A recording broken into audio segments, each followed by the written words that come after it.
Lovely starshine lights my way to bed.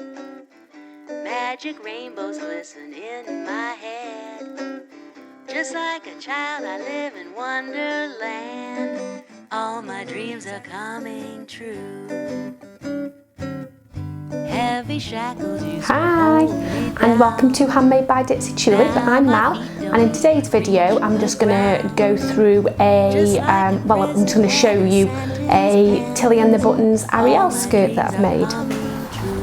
And here it is. I've actually got a garment that I can fit on camera because it's that short, that short and that small.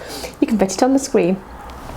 So you may have seen my other videos where I've mentioned making this skirt. So I got this absolutely gorgeous pure English wool fabric for my Minerva Crafts blogger network post, and I made the Helen's Closet York pinafore. So I'll just insert a picture of that in case you're not familiar with that video.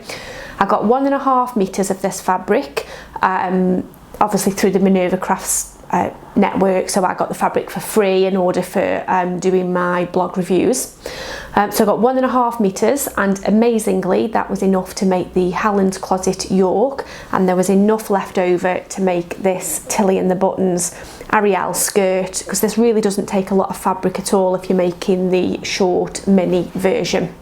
So I will pop some photos in and things as I show you, but I just wanted to show you the detail of this skirt. I'm really pleased with how it turned out. So the first thing I'm really happy with is the positioning of the plaid and the pattern matching on this, because if you've seen my Helen's Closet York pinafore video, you'll see that I made a mistake which I had to cover up with a fake button placket. So I was very cautious when I was making this one, and the positioning worked out absolutely fine on this. And the pattern matching, so you can see there's the flap where the front joins the back, so I've managed to get the pattern matching all the way through. And then there's the side seams, so I've managed to pattern match it all the way along as well. And there was even enough of the fabric to do the facings in the same fabric as well, and I have lined this also, so I will show you the inside of the skirt as well in just a moment. And my sewing machine actually did buttonholes perfectly the first time round, which was absolutely amazing. That doesn't happen very often. What I've found really works with my machine is to not use the setting where it works by a sensor and you put the button in and then it works out how big to do the buttonhole off the sensor. I found if I don't use that setting and instead I use the manual buttonhole setting where I'll mark on the fabric how big I need the buttonhole to be. Still use the buttonhole foot, but I manually start and stop where I've reached the length that I wanted the buttonhole to be. I found using that setting on my sewing machine hasn't caused me any issues at all. So if you have the same kind of problems as I do with sewing buttonholes, it might be worth giving that a try. There was a nifty little tool that I used for buttonholes as well. Let me just go and grab it, I forgot to bring it in. So this is the little tool that I used. It's the Simflex gauge, whatever you call it. So it makes it really easy to evenly space buttonholes, and you can mark the button positions, and it's also useful for doing perfectly spaced pleats and things like that as well. I think it was about £16. I'll put a link anyway into the video notes. I got mine from Sew Essential, I think. So yeah, that was really useful and helped with the positioning of the buttonholes. And the buttons I actually got from the the button remnant basket at Abercans, where I got a bag with about 50 of the same buttons in for £1.50, and they're really cute buttons as well. So I'm just going to come in and show you. So these are the buttons that I got. So I thought they matched really well.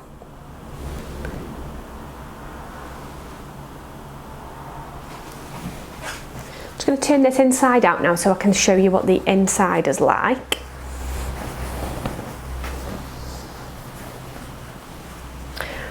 So it is lined. I've used the same lining as I used on the Helen's Closet York. It's just a nylon polyester type paisley lining, but you can see the facings. I've managed to use the same wool fabric. I had enough to do that because the fabric's so wide. I could just fit it all on one long strip all the way across the fabric. So yeah, there's the facings. I did make a bit of a mistake whilst I was constructing. So what I did is I cut all the pattern pieces out. If you're not familiar with the pattern, you've got the short mini version like this one, and you've got a longer version as well. And so I cut all the pattern pieces out and took my time making it all together. And when it came to attach the facings to the lining, I found that the lining was coming down a lot longer than the facings, and that's because I'd cut it off at the short length for the skirt, but then the lining pieces I'd cut off at the longer length, and I didn't realise until I came to actually sewing the lining onto the facings. But it was easy to fix. I just had to unpick the very bottom bit and then cut it off to the right length and then hem it there. The lining, you really do need to follow the instructions. The instructions are good, but there's quite a few steps when it comes to the lining, because you're sewing lining to a curved edge, so you kind of have to clip into the fabric before you're sewing it to ensure that you can get that curved seam. So just make sure you do carefully follow the instructions if you want to go ahead and make a lined version of this. But the reason why I really love this skirt, I have made a couple of versions previously and I do wear them quite a bit. I don't get on that well with skirts with kind of solid waistbands because I do occasionally suffer with IBS, so it means the size of your stomach in the morning can be totally different to the size of your stomach in the evening, so I can find restrictive clothing quite uncomfortable to wear. But I find this one really comfortable because it doesn't have a waistband. You've just got the facing which goes on the inside, and that gives you the stability around the waist area, and I just find that so much more comfortable than kind of a standard waistband that you get on some standard skirts. Of course, elasticated waistbands is what I wear more than anything because I find those most comfortable, but this is great. So yeah, that's it. I just wanted to share with you how lovely this had turned out. I'm really pleased with it, and I know it'll get lots and lots of wear. And I think this pattern is great as a scrap buster, so where you have got less than a metre of fabric left over but it's quite wide, chances are you'll be able to squeeze a mini Arielle out of it. So be sure to check that before you kind of put it in your remnant bin or recycle it or whatever you do with your fabric scraps. Any questions at all about the pattern, just leave them in the comments below, or if you've made a version of this, feel free to share links to any blog posts or anything like that, because we'd all love to check that out. So thanks for watching, have a wonderful week whatever you're up to, and I will see you so very soon. Bye! All my dreams are coming true. Heavy shackles used to hold me down. Now my feet don't even reach the ground. Just like a prisoner when his sentence ends, all my dreams are coming true.